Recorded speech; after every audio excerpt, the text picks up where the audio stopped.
Assalamualaikum warahmatullahi wabarakatuh, dan salam sejahtera untuk kita semua. Bertambahnya usia, mau tidak mau harus kita akui, ada beberapa kemampuan tubuh yang menurun. Tulang, struktur otot, dan daya ingat menurun seiring bertambahnya usia. Tetapi apakah kita harus menyerah dengan keadaan tersebut? Tidak.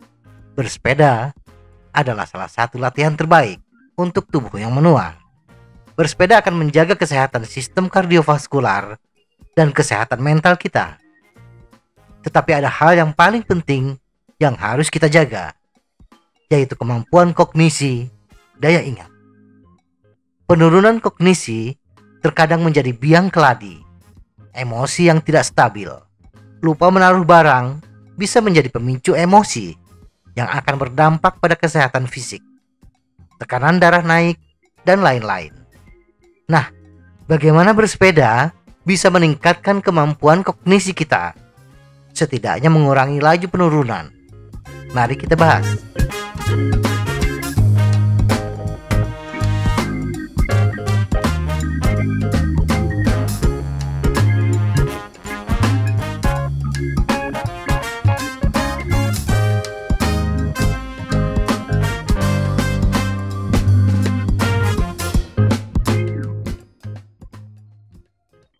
Penyebab penurunan kemampuan kognisi. Bagi kita yang sudah memasuki usia 50 tahun ke atas, cenderung mengalami penurunan beberapa fungsi seiring bertambahnya usia, terutama penurunan kecepatan pemrosesan, memori, dan penalaran.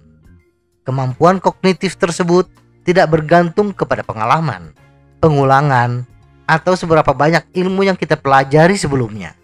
Tetapi kemampuan tersebut terkait dengan koneksi antara neuron di otak.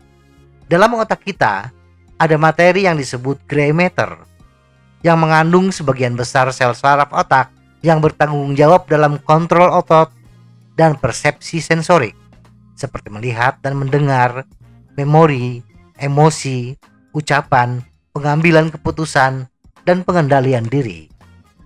Seiring bertambahnya usia, volume gray matter akan berkurang secara bertahap.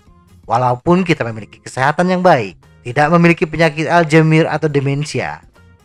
Nah, bagaimana mencegah agar pengurangan volume gray matter ini tidak melaju dengan cepat?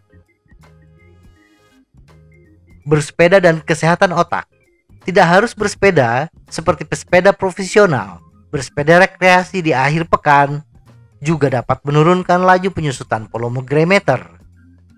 Dalam sebuah penelitian yang diterbitkan dalam Journal of Clinical and Diagnostic Research, para ilmuwan melaporkan bahwa orang yang melakukan olahraga stabil selama 30 menit dengan sepeda stasioner lebih mampu mengingat sesuatu, menggunakan penalaran, dan menyusun strategi setelah berolahraga. Sebuah artikel BMJ Geriatrics melaporkan bahwa pada individu yang menua, latihan aerobik dapat meningkatkan gray matter dan white matter, terutama di daerah otak yang bertanggung jawab untuk fungsi kontrol eksekutif dan memori. Ini juga dapat meningkatkan pertumbuhan neuron yang membantu kita mempertahankan kemampuan untuk belajar. Psikologi Today menjelaskan bahwa white matter penting untuk menghubungkan berbagai area otak. Komunikasi yang kuat antar neuron membantu pembelajaran dan pemrosesan mental. Mempertahankan white matter membantu menjaga kemampuan kita untuk berpikir cepat. Cara lain agar bersepeda dapat mencegah penurunan kognitif adalah dengan meningkatkan kadar faktor neurotropik yang diturunkan dari otak atau Brain Derived Neurotrophic Factor (BDNF). Protein BDNF membantu melindungi otak dari kerusakan. Penurunan kadar BDNF telah dikaitkan dengan hilangnya memori dan fungsi kognitif umum pada orang lanjut usia. Para ilmuwan menemukan bahwa orang dengan Alzheimer dan demensia memiliki tingkat BDNF yang lebih rendah dibanding individu tanpa kondisi tersebut. Menurut para ahli, kadar BDNF dipengaruhi oleh nutrisi, metabolisme, dan stres. Aktivitas fisik yang teratur dapat meningkatkan metabolisme dan membantu mengurangi stres. Dalam sebuah penelitian, pasien dengan depresi memiliki tingkat hormon stres yang lebih rendah setelah bersepeda stasioner hanya selama 15 menit. Bersepeda di luar ruangan akan jauh lebih menurunkan tingkat stres dibandingkan bersepeda di dalam ruangan. Faktor lingkungan yang hijau, rimbun, dan udara yang segar akan meningkatkan mood pesepeda, sehingga akan lebih menurunkan tingkat stres pesepeda. Semua jenis olahraga intensitas sedang akan meningkatkan aliran darah ke otak. Cukup berjalan kaki selama 30 hingga 55 menit sehari, beberapa kali seminggu, dapat meningkatkan aliran darah hingga 15%. Namun, pada kebanyakan kita yang berusia 50 tahun ke atas, khususnya yang tidak terbiasa olahraga dari muda, sering bermasalah dengan persendian, khususnya lutut.